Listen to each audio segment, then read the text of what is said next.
Hello. Hello. It's the end of the year show for music. This is the time of year for tradition, and there's no more familiar tradition at this particular time of year than to do a roundup of all the other times of the year. It's been a year of extraordinary sporting achievements. Or at least a roundup of the roundups. The anniversary. I mean, what would we do without the anniversary? In politics, it was a year of momentous change. We will extend bus deregulation. Of passionate argument. We, at the same time, must get a clear definition of subsidiarity. Of magnificent pageantry. One of the Tory rebels I saw yesterday afternoon was practically skipping. And expert commentary from our news team. A wop bop a loo la wop bam boom.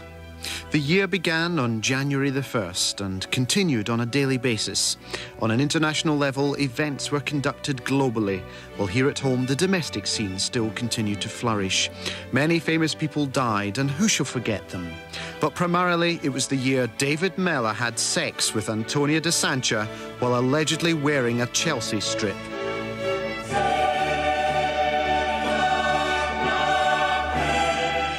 All I desire is to be left alone to rebuild my life and pursue my career as an actress, and that's the end of the statement. It was the year Paddy Ashdown came clean about what he did with his secretary. I regret that I'll have nothing further to say as to my private and personal life. MP John Amos committed folly in the back of a car in Hampstead Heath. There was an incident which was childish and stupid. And the Duchess of York took her top off in front of 30 million tabloid readers. I'm telling you now that she is not coming out to see you. She has no further comment, and that's all I'm prepared to say. This is Great Britain 1992. It has turned out to be an annus horribilis. You know, there were over 30,000 events during the year, and over 50% of them were dirty and disgusting. However, all of them were numbered and stored here in the BBC's events chamber. Over the course of the next 27 minutes and 3 seconds, we'll be picking up some of these bits of the year and playing with them, but also paying tribute to the men and some women at the BBC who have helped push those bits out of your radio sets and down your ear. We'll be wandering around the infected ventilation shafts of Broadcasting House, showing you the side of radio you don't normally see, the backside, where you put the batteries in. We'll be going on a guided tour of Woman's Hour. Good morning. In today's programme, OK, if we could all stand over here. This is Woman's Hour. Woman's Hour was built in 1948. Please, don't touch that. Thank you. Jenny Murray was designed and sculpted in 1955 out of a mixture of limestone and slate. We'll be looking at some old archive recordings, like this first ever transmission in 1942 of the Simon Bates Show. Discussing toe sucking in just about 30 seconds from now. We have a couple of exclusives today, and on Friday, a record's been found we'll play for the first time.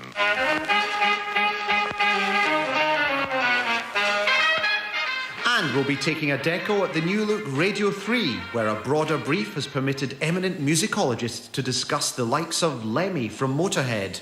He scored the cantata for 2 beak flutes, that is, recorders. And he maintains this carefully considered scoring throughout the work. Those stressed accents on the first and third beats are entirely out of place. I find that very disagreeable. Let's try again.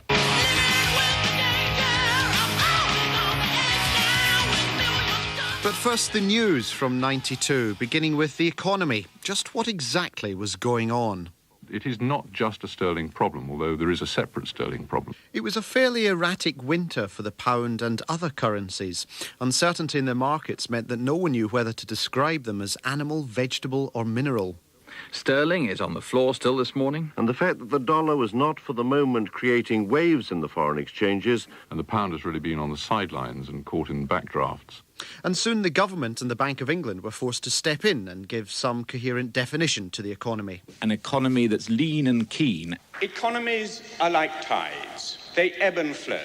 In other words, a climate for recovery. But some definitions soon proved unworkable. The virtuous circle will begin to move. Increasing the calls for a single economic metaphor, one which all economists can use to give a direct and simple analysis of the situation.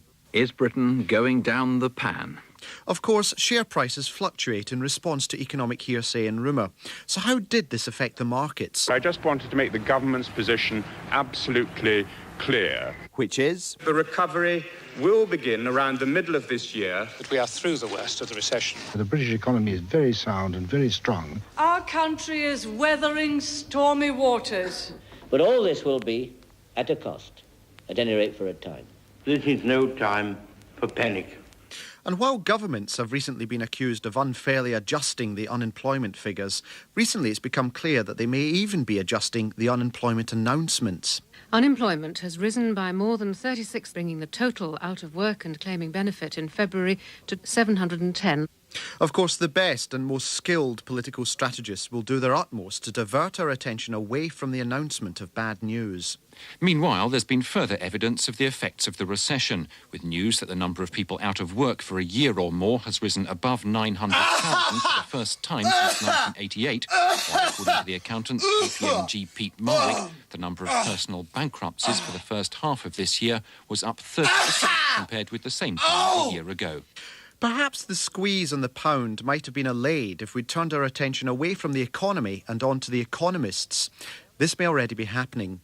Earlier this month saw a strong squeeze on the BBC's business correspondent, leading to his eventual deflation. Niels Blythe now with the business news. Good morning. Let's start with a look at the overnight markets, where the state of the pound looks increasingly important. Hopes of an interest rate cut have underpinned the share market, in spite of worrying figures like yesterday's news on trade. But an interest rate cut depends on the strength of sterling. This morning, the pound at $1.76.25. That's up 0.8% on last night against the dollar.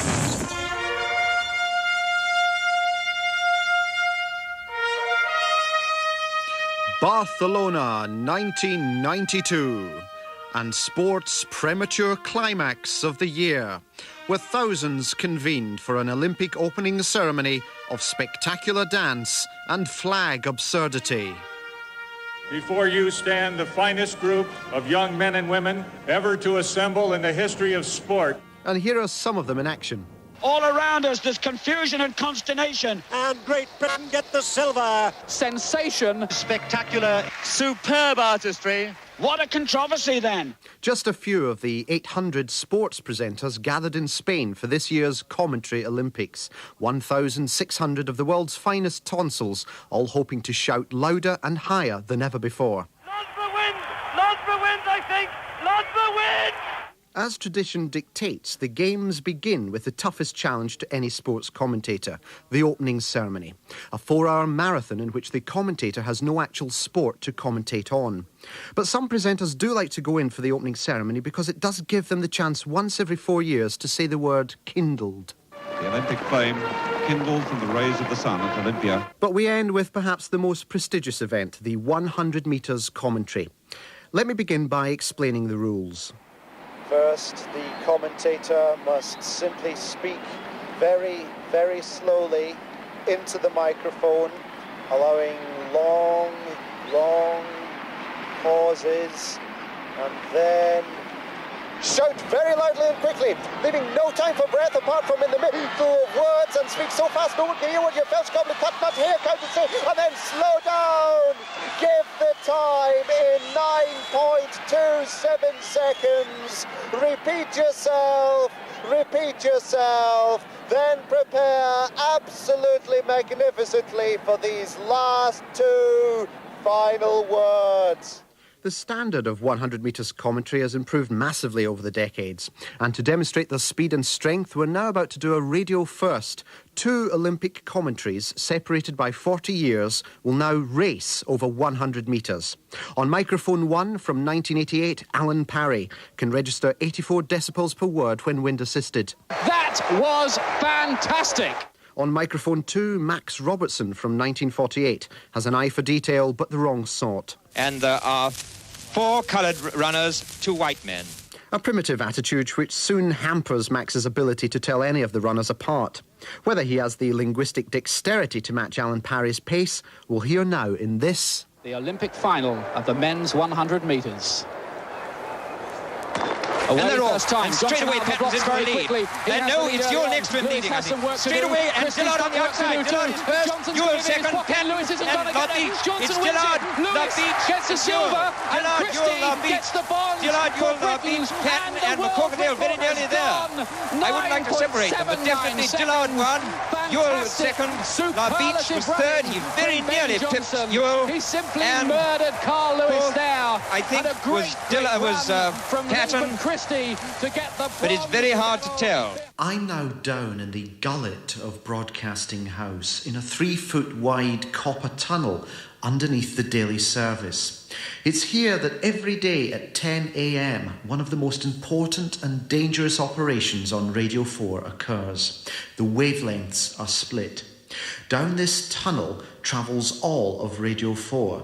But at 10 o'clock, all the network's informative and entertaining programmes pass down this track here, while all the programmes with God in them are diverted onto this track here, where they terminate at an old folks' home in Plymouth and then emerge out into the sea.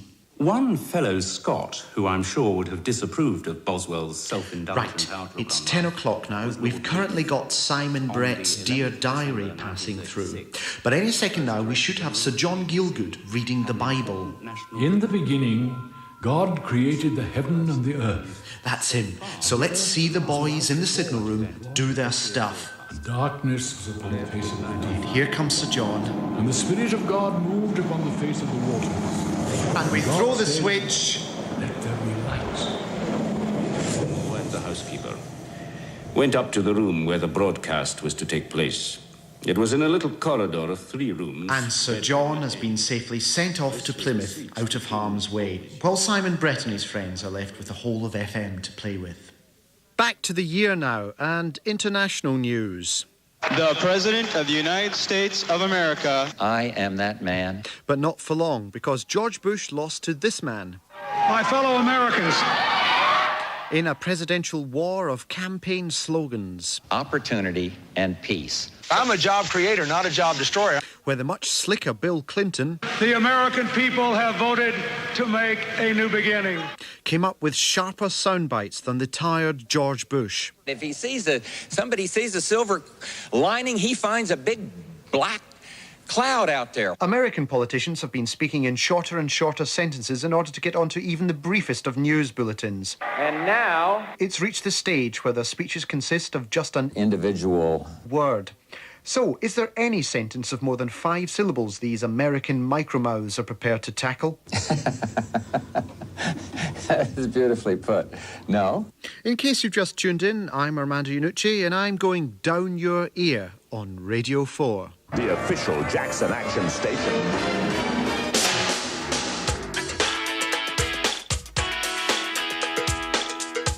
And on to the action Michael Jackson took this year, suing the Daily Mirror for alleged vicious smears about the scarring effects of plastic surgery and for publishing a photograph showing these vicious smears all over his face.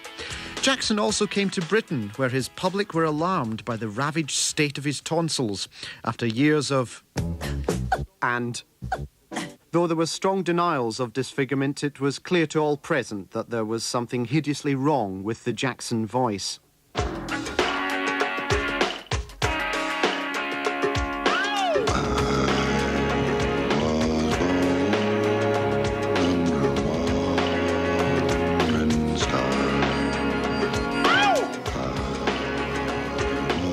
The voice is the most essential tool for any rock star.